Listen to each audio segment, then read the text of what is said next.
នៅក្នុងវីដេអូនេះយើងនឹងស្គាល់អំពី Lesson Planner សម្រាប់ K12 ដែលជាឧបករណ៍ជំនួយសម្រាប់គ្រូបង្រៀនក្នុងការរៀបចំផែនការបង្រៀនប្រចាំសប្តាហ៍ទៅតាមកម្មវិធីសិក្សាដែលសាលាបានកំណត់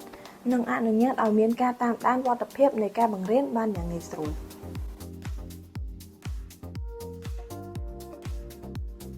ដោយជាដំបូងលោកគ្រូអ្នកគ្រូត្រូវជ្រើសរើស Teaching Assignment ដែលរួមមានថ្នាក់រៀនមុខវិជ្ជានិងឆ្នាំសិក្សាបន្ទាប់ពីរើសរួចLesson Planner នឹងបង្ហាញតែព័ត៌មានដែលទាក់ទងនឹងថ្នាក់និងមុខវិជ្ជានោះតែប៉ុណ្ណោះ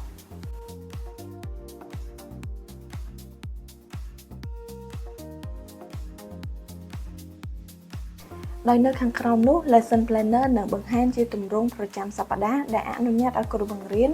រៀបចំមេរៀនទៅតាមថ្ងៃនិងថ្នាក់នីមួយៗបានផ្សេងៗពីគ្នា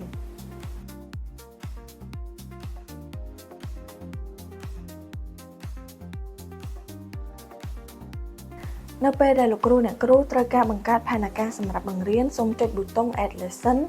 រួចលោកគ្រូអ្នកគ្រូអាចជ្រើសរើសមេរៀនស្តង់ដារដែលបានរៀបចំដោយអ្នកគ្រប់គ្រងសាលាជាមុនដោយគ្រាន់តែចុច Use លើមេរៀនណាមួយនោះប្រព័ន្ធនឹងបង្កើត Lesson Plan ដោយស្វ័យប្រវត្តិហើយចម្លងរាល់ស្តង់ដារនៃការសិក្សា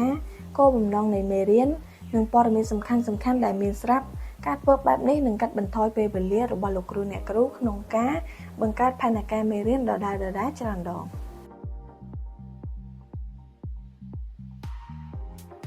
បន្ទាប់ពីចុចប្រើប្រាស់មេរៀនរួចលោកគ្រូអ្នកគ្រូក៏អាចកែសម្រួលមេរៀនបន្ថែមសម្ភារៈសិក្សានិងកំណត់ស្ថានភាពនៃការបង្រៀនដើម្បីឲ្យលោកគ្រូអ្នកគ្រូដឹងថាមេរៀននីមួយៗស្ថិតក្នុងដំណាក់កាលមួយណាវានឹងជួយសន្សំសំចៃពេលវេលានិងធានាថាគ្រូទាំងអស់នឹងត្រូវបង្រៀនស្របតាមកម្មវិធីសិក្សារបស់សាលា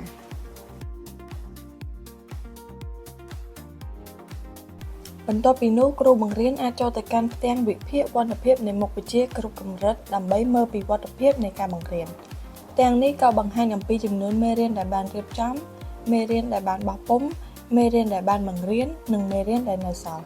ក្រៅពីនេះក៏មានរបាយការណ៍បង្ហាញអំពីភាគរយនៃកម្មវិធីសិក្សាដែលបានបង្រៀនរួចវានឹងជួយឲ្យគ្រូដឹងភ្លាមៗថាតើកម្មវិធីសិក្សាបានអនុវត្តដល់កម្រិតណា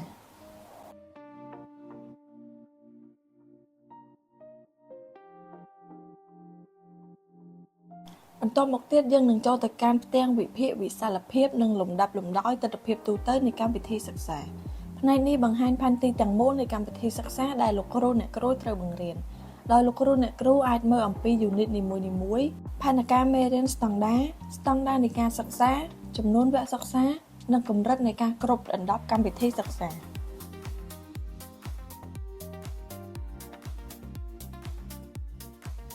ខាងក្រោមនេះក៏មានបង្ហាញ Weekly Timeline ដើម្បីបង្ហាញលំដាប់ផែនការមេរៀនទៅតាមសប្តាហ៍នីមួយៗប្រសិនបើ Unit ណាមួយមិនទាន់មានផែនការមេរៀនលោកគ្រូអ្នកគ្រូនឹងឃើញ Gap Alert ដើម្បីរំលឹកឲ្យរៀបចំផែនការមេរៀនបន្ថែមនេះនឹងជួយធានាថាកម្មវិធីសិក្សាទាំងមូលត្រូវបានអនុវត្តគ្រប់ Unit ដោយមិនមានការខកខានមេរៀនណាមួយ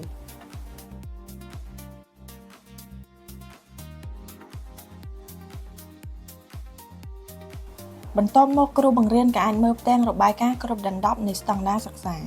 របាយការណ៍នេះនឹងបង្ហាញថាមេរៀនស្តង់ដារណាខ្លះដែលត្រូវបានគ្របដណ្ដប់ឬបានបំពេញស្តង់ដារពេញលេញដោយមេរៀនកិច្ចការសាលាការវាយតម្លៃសិស្សនិងការប្រឡងគ្រូអាចដឹងភ្លាមៗថាតើមេរៀនស្តង់ដារណាខ្លះដែលត្រូវបានបង្រៀនរួចនិងមេរៀនស្តង់ដារណាខ្លះដែលមិនទាន់បានបំពេញគ្រប់លក្ខខណ្ឌវានឹងជួយធានាថាសិស្សទទួលបានការរៀនសូត្រគ្រប់គ្រាន់តាមស្តង់ដារនៃការសិក្សាដែលបានកំណត់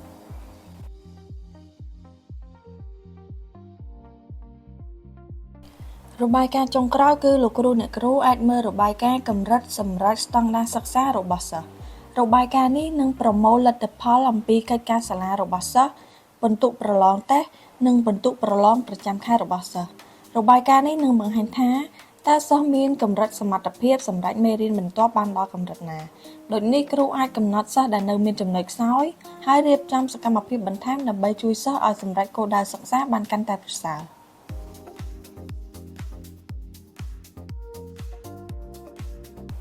ជាមួយនឹង Lesson Planner របស់ School Connect KH គ្រូបង្រៀនអាចរៀបចំផែនការមេរៀនបានយ៉ាងឆាប់រហ័សបង្រៀនស្របតាមកម្មវិធីសិក្សារបស់សាលាតាមដានពីវត្តភាពនៃការបង្រៀនត្រួតពិនិត្យលក្ខខណ្ឌមេរៀនស្តង់ដារសម្រាប់សិស្សនិងវិយតម្លៃកម្រិតសម្រេចរបស់សិស្សបានយ៉ាងមានប្រសិទ្ធភាព